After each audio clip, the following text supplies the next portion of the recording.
999 out of 1,000 times, if you have a free body diagram, suppose you draw a labeled free body diagram, and it is out of 5 marks, on your free body diagram, you should be expecting 5 forces. 4 marks, 4 forces, 3 marks, 3 forces. That is the trend. Okay, so let's take a look at this one.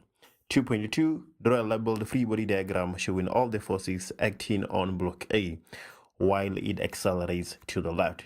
So we haven't even read the question statement, but let me show you something. I can start drawing my free body diagram. What do I mean by that? I know fully well that the weight is gonna be there, so I don't need to read the question in order for me to put the weight on my free body diagram. I can put the weight and think about everything else after, because I know that the weight is going to be there. It's not up for discussion.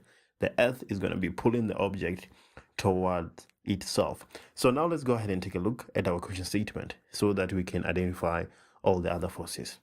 Block A of mass 4.1 kg is connected to block B of mass 2.3 kg by a light inextensible string passing over a frictionless pulley. Block A is at rest on a rough horizontal table. So hearing that at rest on a table, normal force, that is the first thing. And we already know from the question that it is accelerating to the left. So if it is accelerating to the left, the frictional force must be to the right. So there we go, we have the frictional force. A and B are connected by a light inextensible string. So we have the tension force. There we go. And then a force F of magnitude 49 newtons is applied on block A. So there we go. Our force F of magnitude 49 newtons. So this is force applied. Let's take a look. 1, 2, 3, 4, 5. 5 marks, 5 forces. I think we are good to go. Let's go ahead and do 2.3.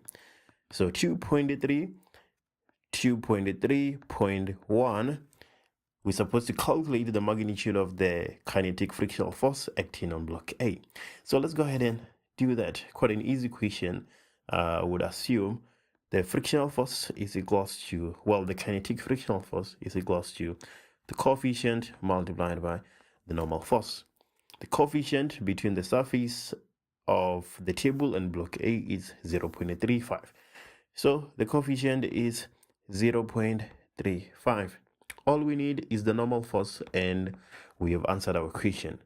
The normal force in this case is not going to be equals to mass multiplied by gravity because of this force applied. Okay, let me show you. The normal force plus the y component of the force applied. We can resolve the force applied into its components. They're going to be equals to the weight because the object is neither moving up or down. So by saying this, we're saying that the normal is the weight minus the y component of the force applied. So what is the weight? The weight is the mass, 4.1, multiplied by the gravity, which is 9.8, minus the y component of the force applied. The y component is going to be 49. So in a flat surface, cos is x and sine is y. So sine of 50 degrees. So let me get rid of this. I was just showing you how the normal force is coming about.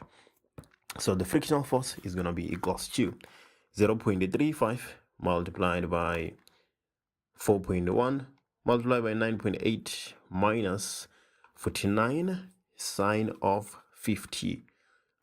What do I get? 0.93. So 0.93 newtons. We're only interested in the magnitude, no need for direction. So there we go. That is 2.3.1. But what about 2.3.2? What does the question say? Acceleration of block A. We want to calculate the magnitude of the acceleration of block A by applying Newton's second law to each block separately. I guess people, they don't know that they're supposed to apply Newton's second law to each block separately. You know, the question even states apply Newton's second law to each block separately. I thought we all knew that, but it seems like we didn't. But anyway, stories. block A. Let's apply Newton's second law and see how it goes. So we're going to have F net being equals to ma. Well, the force that is pulling the object minus all the forces that are opposing. That is how I usually say it. So the force that is pulling the object here is the y, not the y, but the x component of the force applied, Fax.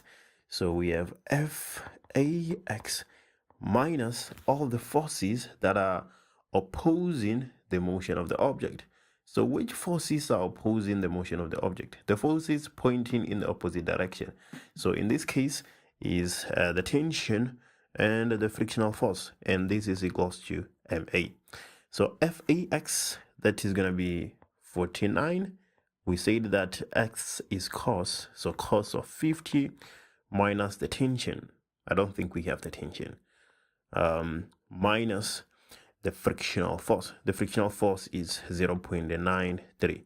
This is equals to ma, so 4.1 the mass, and the acceleration is also unknown. Okay, I guess we can solve these and yeah, move to object B.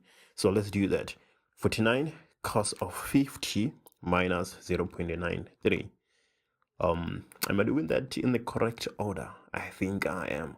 So we get 30.5666 if we round off to 4 decimal places, minus the tension being equals to 4.18.